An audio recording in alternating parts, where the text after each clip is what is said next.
किसी ने कहा है, जहां में जब तू आया था सभी हंसते तू रोता था। जहां में जब तू आया था सभी हंसते तू रोता था। बसर कर जिंदगी ऐसी सभी रोवे तू हंसता जा। ये कब होगा कि हमारे लिए संसार के सभी लोग रोए और हम हंसते हंसते चले जाएं? ये सत्संग में ही बताया जाता है।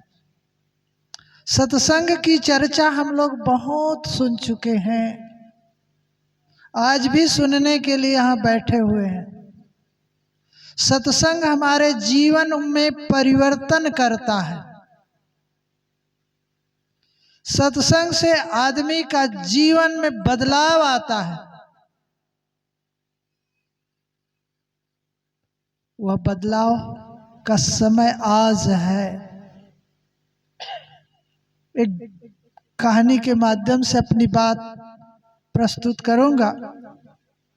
कहा जाता है, एक बार ऐसी सभा में बहुत से प्रवक्तागण विचारक पधारे हुए थे। उसमें से 3 लोग विशेष रूप से आमंत्रित किए गए थे। पहला का नाम था ज्ञान और दूसरे का नाम था दौलत, तीसरे का नाम था इज्जत। सभा समाप्त हुई। उन लोगों के विचार अच्छे लगे तीनों के, तो पब्लिक जो है कि भाई आप बोलते बहुत अच्छा है, आप अपना मोबाइल नंबर दे दीजिए, पता बता दीजिए, कहाँ रहते हैं, कैसे मिलेंगे, कहाँ मिलेंगे, सब लिखना चालू किया। सबसे पहले ज्ञान के पास, ज्ञान ने कहा मेरा पता बहुत सरल है, मैं पोथी पुराणों में मिल जाऊंगा।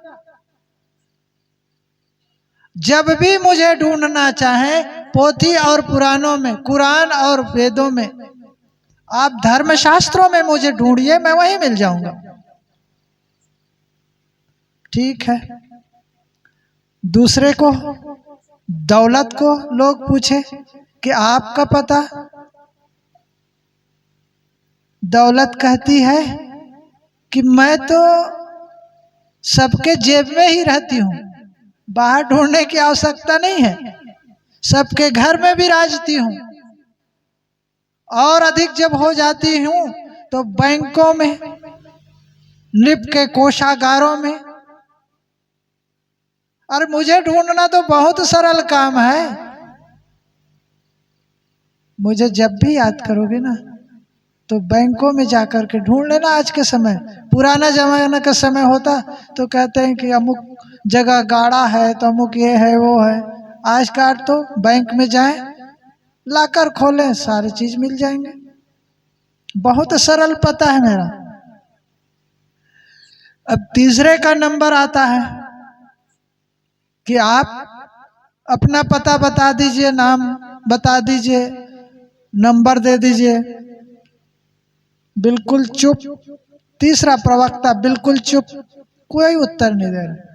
तब सब लोग मिल करके, ज्ञान और दौलत भी साथ मिल करके कहते हैं कि भाई आप भी अपना पता तो बता दीजिए कि आप कहाँ रहती हैं, आपके विचार तो सबसे ज्यादा अच्छा लगा, और आप कहाँ रहती हैं, आपको फिर बुलाना चाहे तो कैसे, कहाँ मिलेंगे आप।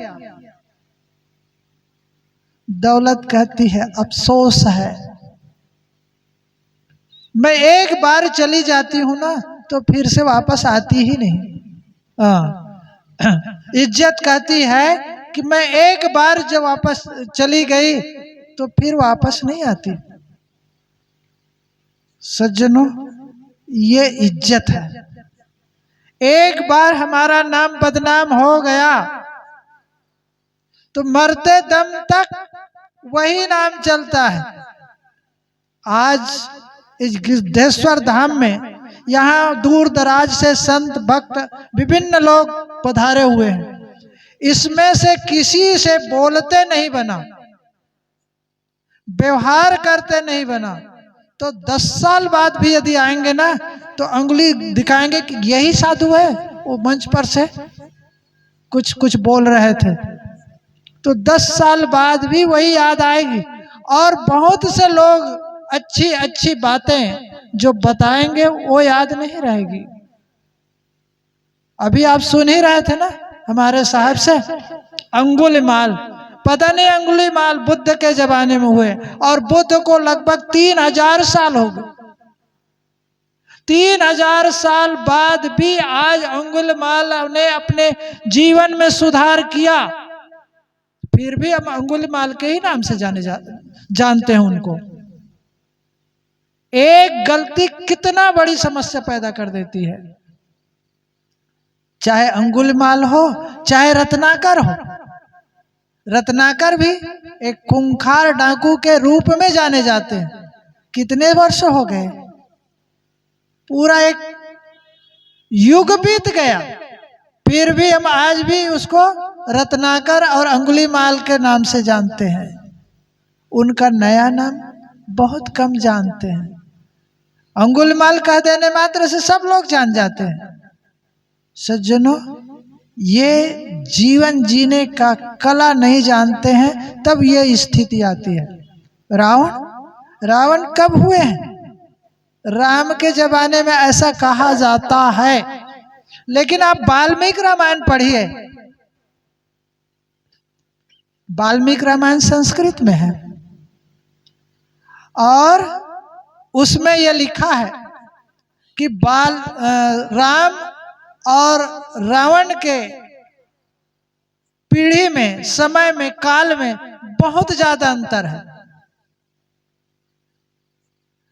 राम और सीता के काल में अंतर है। आप इसको विस्तृत ढंग से हिंदी में, आप यहाँ बुक स्टॉल लगा हुआ है वहां देख सकते हैं। परम पूज्य गुरुदेव सदगुरु श्री अभिलाष साहब जी ने एक रामायण रहस्य लिखा है। रामायण रहस्य में ये सारी चीजें जो गोस्वामी जी ने लिखा है वो कहाँ से लिए, उनका कथा का कहाँ से शुरुआत हुई और वो किन किन पुस्तकों में से होते हुए आया, कौन भारत तथा भारत के बाहर कितनी रामायणें बनी, जो सीरियल में भी देखते हैं। सीरियल से पहले ही गुरुदेव जी ने लिखी है, तो उसमें सब चीज पाएंगे। कुल मिलाकर के मैं ये कह रहा था कि रामायण में रावण का नाम आता है और रावण आज भी पता नहीं एक गलती उसने किया था कि माँ सीता को हर ले गए थे, और उस गलती के कारण आज आप लोग हर साल उनका पुतला जलाते हैं। कितना बड़ा लोग याद करते हैं, कितना गलत ढंग से उनको याद करते हैं। किसी ने कहा है लाखों फूल कम है गला को सजाने में, लाखों फूल कम है गला को सजाने में, एक फूल काफी है जीवन भर रुलाने में। यही जीवन भर रुला रहा है ना। एक गलती के कारण आदमी जीवन भर रोता है।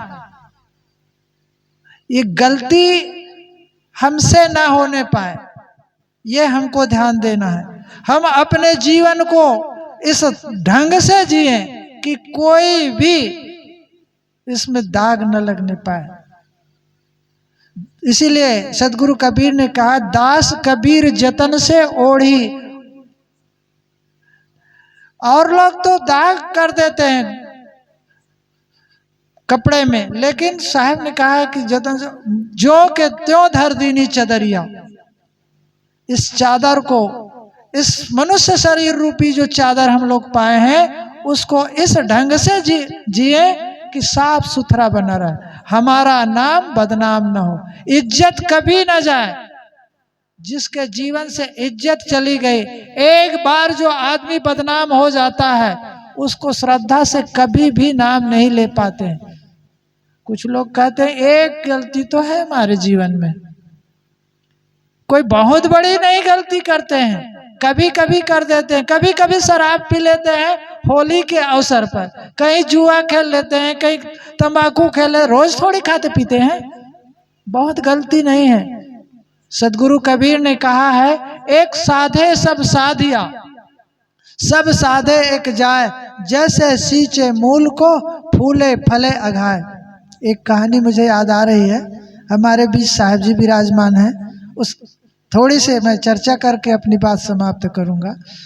कहा जाता है कि एक बार एक पंडित जी थे और उनकी लड़की बड़ी हो गई थी। वो कुंडली देख करके वर ढूंढ रहे थे, लड़की बड़ी हो गई थी तो वर ढूंढ रहे थे, और उनको लगता था कि मैं अपनी लड़की की शादी जिसमें 36 गुण होगा उसी के साथ करूंगा। पंडित जी को 36 गुण वाला लड़का कहीं मिल ही नहीं रहा था कि जिसके अंदर 36 गुण हो। किसी के पास 10 गुण, 15 गुण, 20 गुण। एक व्यक्ति मिल गया, देखने में बड़ा सुंदर लग रहा था, गोरे चिट्ठे, और पंडित जी ने कहा कि ये लड़का अच्छा दिखता है। अब कहाँ तक के मैं 36 गुण ढूंढूं। उनको कहा, बेटा तुम्हारे अंदर कोई अवगुण तो नहीं है ना? नहीं नहीं, कोई अवगुण नहीं है मेरे अंदर। उस लड़का ने कहा, मेरे अंदर कोई अवगुण नहीं है। नहीं, फिर से बता दो। कहे कोई अवगुण तो नहीं है ना? कहे एक अवगुण है और कोई अवगुण नहीं है मेरे अंदर। पंडित जी ने सोचा कि एक अवगुण तो सुधर जाएगा, 35 गुण है इनमें, एक अवगुण है तो वो एक अवगुण तो अपने आप सुधर जाएगा, चलो इन्हीं से कर देते हैं। वो पूछा भी नहीं कि बेटा तुम्हारे अंदर कौन सा एक अवगुण है, क्योंकि 36 गुण वाला ढूंढते ढूंढते लड़की बहुत बड़ी हो गई, शादी हो गई, बेटी चली गई। फिर पंडित जी भी गए वहां पर दामाद के यहाँ, भोजन पानी किए, फिर बैठाए दामाद को और कहा, बेटा मैं 36 गुण वाला दामाद ढूंढता था, लेकिन 36 गुण वाला तो मिला ही नहीं। तुम कहे थे कि मेरे अंदर एक अवगुण है, मैं चाहता हूं कोई एक अवगुण क्यों रहे आपके पास, वो भी सद्गुणों में बदल जाए। तुम बताओ कि तुम्हारे अंदर कौन सा अवगुण है। तब दामाद कहता है, पिताजी एक ही अवगुण है। अरे तो बताओ ना कौन सा अवगुण है। वो कहते, कभी कभी प्याज खाता हूं। कहे कि पंडित आदमी और प्याज खाते हो? कहे पंडित आदमी और प्याज खाते हो? आज नहीं लगता है कि प्याज खाना कोई गलत, आज तो साधु महात्मा भी खाने लग गए हैं। तो उन्होंने कहा कि चलो कोई बात नहीं, प्याज खाना कोई बड़ी बात नहीं, कभी कभी खा लेते हो ना? हाँ। कहे कभी कभी खाता हूँ, रोज नहीं खाता। तो कहे कब ऐसा अवसर आता है जब प्याज खाना पड़ता है तुमको? तो कहे नहीं पिताजी, ज्यादा नहीं खाता हूँ, इसको पूछ कर क्या करोगे, कभी कभी खाता हूँ। पंडित जी ने कहा कि लेकिन बेटा बताओ तो कब खाते हो? तो उसने कहा, प्याज कभी कभी खाता हूँ, जब शराब पीता हूँ तब प्याज खाता हूँ, वरना प्याज नहीं खाता हूँ। शराब के गंध को दबाने के लिए प्याज खा लेता हूँ। पंडित जी ने कहा, ये तो अभी केवल प्याज बताए थे भाई, अब शराब बताने लग गए। तो कहे कब तुम शराब पीते हो? शराब कब पीते हो? वो बताने से हिचकिचाने लगे। कहे कि पिताजी कभी कभी पीता हूँ, ज्यादा नहीं पीता हूँ। तो कहे जब जुआ में ज्यादा पैसा मिल जाता है तब शराब पीता हूँ। जुआ में ज्यादा पैसा मिल जाता है तब शराब पीता हूँ, वरना मैं शराब नहीं पीता हूँ। पंडित जी का तो सिर चकराने लगा। वो कहे कि अरे ये तो एक गलती बता रहे थे, केवल प्याज, ये तो लंबा लिस्ट बताते जा रहे हैं। तो बेटा अच्छा ठीक है, लेकिन कब जुआ कब खेलते हो? तो कहे जुआ तब खेलता हूँ जब चोरी का माल ज्यादा आ जाता है ना, तब जुआ खेलता हूँ, वरना मैं जुआ नहीं खेलता हूँ पिताजी। तो कहने का तात्पर्य मेरा एक यह कि आदमी के अंदर यदि एक अवगुण है, वह चाहे छोटा हो या बड़ा, एक अवगुण है तो निश्चित रूप से बढ़ता जाता है, बढ़ता जाता है। इसलिए हमारे अंदर कोई भी छोटा अवगुण ही हो, उसको छोटा ना समझे। माचिस की तिली छोटी सी ही तो होती है और कितने भस्मसात, जंगल को भस्मसात करती है। गैस आप जलाते हैं ना चूल्हा में, आजकल जो गैस लाटर में केवल चिंगारी निकलती जरा सा, और वो भी बहुत कम समय के लिए, और वह गैस को पकड़ लेती, फिर उससे कितना ही आग विस्तृत हो जाती है। सज्जनों, ऐसे ही हमारे अंदर कोई भी अवगुण है, कोई भी दोष है, तो हम उसे छोटा न समझें, उसको बड़ा समझ करके उसे त्यागने का प्रयास करें। चाहे वो चोरी हो, हिंसा हो, व्यभिचार हो, गाली हो, निंदा हो, झूठ हो, या खान पान में बीड़ी, सिगरेट, पान, तंबाकू, खैनी, गुड़ाकू, पता नहीं क्या क्या लोग खाते पीते हैं। तो चाहे तन से, मन से, वचन से किसी भी प्रकार का यदि दोष हमारे जीवन में है, तो उन दोषों को हम त्यागने के लिए तत्पर हो जाएं, त्यागते जाएं। हम अपना जीवन को निर्मल देखना चाहते हैं, हम अपने जीवन को अच्छा देखना चाहते हैं, तो क्या करें?